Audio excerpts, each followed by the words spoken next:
Now the other current that we get is a current that forms off of Antarctica. And it forms down off the Weddell Sea. This is Antarctic bottom water. This is the Weddell Sea of Shackleton fame, if you've ever read Shackleton's story about being stuck in the ice. Okay? And the way the deep Antarctic bottom water current forms is it forms primarily in the winter when the sea ice forms. Because when sea ice forms, it excludes salt. So now we have a cold, salty current that gives you maximum density, and those waters sink, and now you're taking salt out of the South Atlantic and you're sending it down into the deep ocean. And once you've done that, okay, by the way, we just had a polar reversal, so here's South Pole and North Pole. You have the North Atlantic deep water sinking into the deep ocean, you have Antarctic bottom water sinking into the Atlantic, but we have this great circumpolar current running around Antarctica now, and that just sweeps this deep water out into the Indian Ocean, out into the Pacific Ocean as a deep water current. We've just taken salty water from the surface in the Atlantic, and we moved it out into the Pacific at depth. And the return flow comes through the surface Pacific, through the Indonesian through flow right here, back underneath Africa, and it returns this low salinity water at the surface back into the Atlantic. So this is what they talk about as the Meridional Overturning Circulation or Thermohaline Circulation process. In effect, we're trying to balance that salt difference between the Atlantic and the Pacific. So before the Isthmus of Panama went up, climate and ocean circulation was very, very different from today. All right, so let's go back now to thinking about why we have these issues with respect to phosphate increasing or decreasing as we get to depth, oxygen increasing as we get to depth. Obviously, when you think in 4 dimensions, what you have to think about now is the flow path of this deep ocean circulation system. All right, so we're looking at North Atlantic deep water. This is, by the way, an image out of a book by Wally Broker and Payne called Tracers in the Sea. All of my colleagues as graduate students grew up reading this book, and it's still very valuable today, even though it's now 35 years old, which is hard to believe. What Wally did was he took a scalpel and he cut off the upper 3 kilometers of the ocean. So that's what you're looking at now. Everything below 3,000 meter water depth. So here's the Mid-Atlantic Ridge. Here's the deep basins on both sides. Here's a bunch of ridges in the Indian Ocean, etc. And you can see the Pacific's really deep. So what we're looking at is water sinking in the North Atlantic and starting to flow southward. Here's, they call it Weddell Sea bottom water at the time. Antarctic bottom water forms here. It fills up the Indian Ocean and it fills up the Pacific Ocean. This takes time for the water to make its path from the Atlantic up into the Indian and into the Pacific Ocean. What's it accumulating and losing as you go down this pathway? All right. We'll look at oxygen. Okay, if you look at the oxygen concentrations, it's maximum near the North Atlantic because the water's just left the surface. And now they're rich and saturated in oxygen. It doesn't matter where you are in the water column, North Atlantic deep water is now constant going all the way down to the bottom once you get past that oxygen minimum zone. But as you move along the path, you start losing oxygen. Why? What's going on? Why are you losing oxygen? Respiration. You're looking at 1,000 years of respiration. It takes about 1,000 years for this trek to go on. So you're looking at a loss of oxygen going out into the Pacific. But if you remember the concentrations that we saw at the oxygen minimum zone, these are below 3 kilometer water depth. So the waters below 3 kilometers still have a lot of oxygen, much, much more than the oxygen minimum zone. And this is the reason why oxygen increases as you get below about 1,500 meters in the Pacific. You're seeing this deep water current below that coming in from the Atlantic, and it still has oxygen in it. Nutrients, exact same thing. You start out in the North Atlantic, the water source comes out of the gyre. Those phytoplankton have used up a lot of the nutrients, so you have low nutrients in the North Atlantic, and as you move along this pathway, respiration now is going on for 1,000 years. You start accumulating nitrate, you start accumulating phosphate in the deep ocean. Okay, and this is the reason that we see also CO2, total CO2 increasing. all this respired CO2 that these organisms are releasing have increased the inorganic carbon content of the deep Pacific relative to the Atlantic. All because of the time involved with the transfer of waters from the Atlantic into the far Pacific. pH goes along with this. Okay, so to visualize this, just to finish up this and then open it, ask questions, for questions.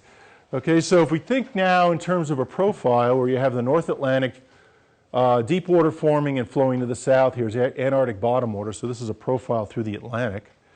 Okay, we can look at this in delta C13 space, and you can see the ocean move if you can think in terms of the processes that affect the delta C13 of dissolved inorganic carbon. Okay, because the waters that are sinking in the North Atlantic deep water, so here's 70 degrees north to 60 degrees south, okay, these waters are salty. The source is surface waters that have gotten cold enough so the waters can sink. Okay, they have lots of phosphate. They don't have as much phosphate in them as they do further to the south. The source waters, again, are close to the gyres, so the phytoplankton have used up a lot of the nutrients. And if you look at the delta C13 of that DIC, you see that it tends to be quite a bit enriched relative to Antarctic bottom water, which is further down the pathway. And if you take a look at this whole thing, it's a kind of a weird way to look at it, but a bottoms-up view, you can see North Atlantic deep water. This is delta C13 DIC. High up in the North Atlantic, progressively getting lower and lower as accumulates respired CO2. Okay. This fills the Indian Ocean up towards the Bay of Bengal. You get delta C13 values around 0 per mil. We started at about 1. And by the time we get into the Pacific and we move up off the Aleutians in Alaska, the delta C13 of that DIC is about minus 0.8 per mil. You're looking at the accumulation of respired CO2 and the depletion in the delta C13 of the DIC. Okay, so in chemical space, you can see the ocean move, and you can see time passing as you move along this gradient. Okay, any questions on the deep ocean circulation before I get back to the surface problem? This one? Yeah, it's a paper that came out. It was published about 20 years ago by Chris Charles out of Scripps. And so I can send you, if you remind me, I can send you the PDF so you can pull it out. Okay, but Chris Charles and Fairbanks did this in '92. Yeah, it's a great way of visualizing this. Okay, you see time and 3 dimensions all at once. Any other questions before I go on with deep cores? This is going to link up a lot more that we just talked about. Okay, so when you take a look now at the surface, and we looked at this before for the delta C13 of DIC, we know we have equilibration going on. We know that we have a lot of biological productivity, and we have a lot of respiration going on. Now, I said, okay, that when you have lots of photosynthesis going on by phytoplankton, okay, they tend to shift the delta C13 DIC towards enriched values as they remove carbon-12O2. When you get to the equator, we see a very, very fascinating problem, okay? We have very low delta C13 values sitting on the equator, and then when you get up to high latitudes, you have very low delta C13 values again. Now, there's 2 reasons this is problematic. Okay, one, this region here tends to be regions of upwelling, equatorial upwelling. It's the most productive region on the planet.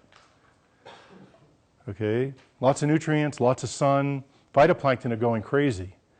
So they are depleting the delta C13 of DIC in carbon-12 because of all the photosynthesis, yet we get the lowest values.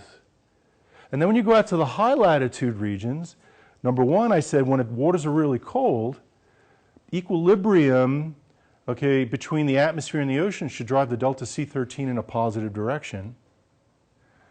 Okay, and we know that these are also regions where we have a lot of productivity. This is like whales and everything moving down to the Southern Ocean, yet we have the lowest delta C13 values.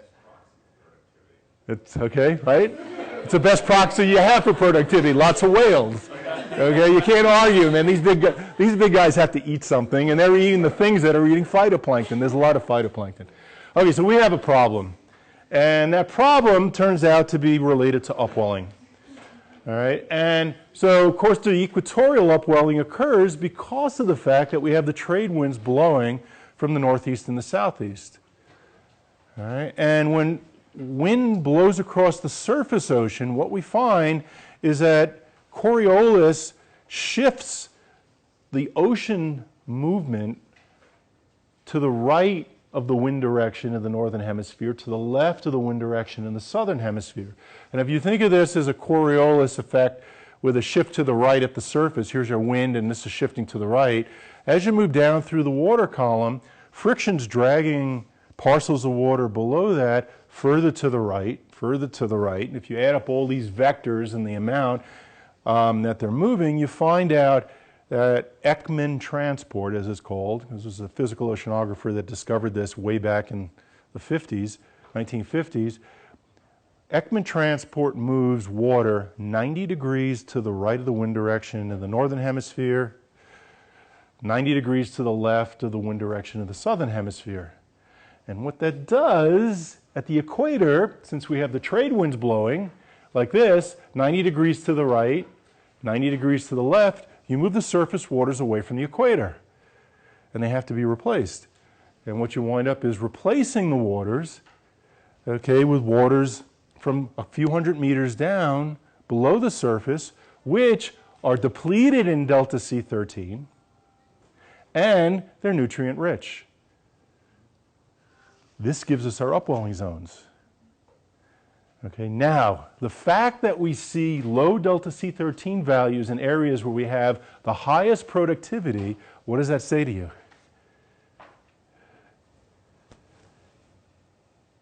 What does that tell you about what's going on with your photosynthetic community? Okay? It can't keep up with the upwelling, so to speak. Okay? Even though the phytoplankton are fractionating like crazy, and they're trying to enrich the delta C13 to DIC, the upwelling water is being sourced, it's basically upwelling faster than the phytoplankton can deplete the delta C13 to DIC. So you see a reduction at the equator in delta C13 DIC. These low values, okay, are maintained at the surface in the face of huge amounts of productivity. Okay? And so when you look out into the high latitudes and at the equator, it's upwelling that's driving these low values, okay, even though there's a lot of productivity. And then in regions where we have westerlies blowing across the ocean, you got a lot of mixing. The values move in a positive direction because now equilibration with the atmosphere is starting to take over, bless you, in cold water areas. So you see all this variability, which turns out to be a balance between upwelling and atmospheric equilibration and photosynthesis and respiration. Everyone see that? Yes? So the highest change you see is basically just 1 per mil. Say that again, the highest? Change you see is about 1 per mil in delta C, right? Yes, yes. You see about 1 per mil range over a very narrow latitude band. And this is the westerlies. This is also called the roaring 40s. Okay, these are the worst sea conditions on the planet. This is that band of water in the Southern Ocean between Africa and Antarctica and the Straits of Magellan in Antarctica. It's unimpeded winds blowing around the ocean with 60-foot seas. There's so much mixing at the surface that you manage to get equilibration going on. And it isn't fully equilibrated. It could even go more and this is not what we would predict for fully equilibrated water. Okay, so even though we're only moving about 10 degrees in latitude, upwelling is giving us low values, and then we have huge amounts of equilibration going on with the atmosphere. Okay, so this is just a cool little plot that Taro Takahashi published showing PCO2 relative to the atmosphere back in 1997. We're 20 years further along on this. You can see that in the upwelling region, CO2 is actually coming out of the ocean. There's a net flux of CO2 to the atmosphere, and these blue areas tend to be areas where CO2 is entering the ocean primarily, and they turn out to be regions of high productivity where phytoplankton are sequestering CO2 into organic matter, and that organic matter sinking from the surface. So it's constantly depleting the ocean's surface in aqueous CO2, and that allows CO2 to dissolve into the ocean in these regions. And these are the big regions where atmospheric CO2 is being pumped into the deep ocean. Okay? All we're doing is postponing the inevitable. Okay? This stuff goes down, 1,000 years from now, it's coming back up again. Okay?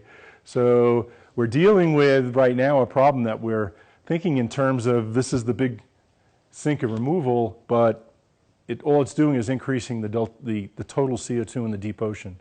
Yeah? So you keep saying 1,000 years? Yeah. The 10,000 years like pops into my head. Not that I think that's right, but I'm just curious, is there places where this water will stay down much, much longer? Or is it just like climate height?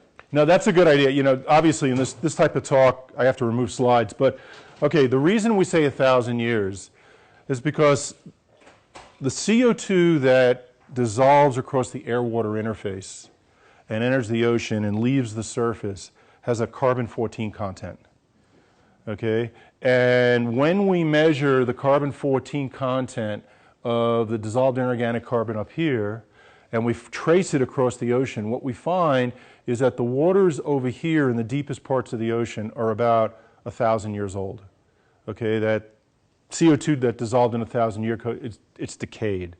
And in that oxygen minimum zone, and it turns out we have that oxygen minimum zone because that's sort of your density picnic line, okay, where you have very poor mixing going between the surface and the oxygen minimum zone and the deep waters in the oxygen minimum zone. We see waters that are about 1,600 years old, okay. They figure that the overturning rate of the ocean, all right, given what I just said, is on the order of about 3,000 years. All right, so 10,000 years, you've got 3 cycles of the ocean. Yeah. Yes? Just want to clarify, the CO2 that you're talking about is just the dissolved CO2. It's not the stored CO2 that's been sunk into the water column and is now. So they're the same thing, okay? You have 2 carbon forms in the ocean. You have organic carbon and inorganic carbon. Okay? If organic carbon sinks and is broken down, we call it remineralized by the microbial loop or by organisms, the CO2 that's released is now part of the inorganic carbon pool. And then of course we have the inorganic carbon that occurs, say, in the North Atlantic that sinks, that basically dissolves across the air-water interface and is brought down into the deep ocean and now becomes part of this thermohaline circulation. Okay? The only way that we can really kind of separate everything and what the sources and sinks are is with the delta C13 of the DIC. Okay, because we can predict what the delta C13 of the DIC should be without any biological effects. It's just pure geochemistry. There should be no change once the CO2 leaves the surface ocean. Okay, the carbon-13, carbon-12 ratio should stay constant. So anything that happens along that pathway has to be due to organic matter that now is coming down and it's being remineralized and added to that DIC pool. Okay, so the same thing. They're part of that the inorganic carbon pool.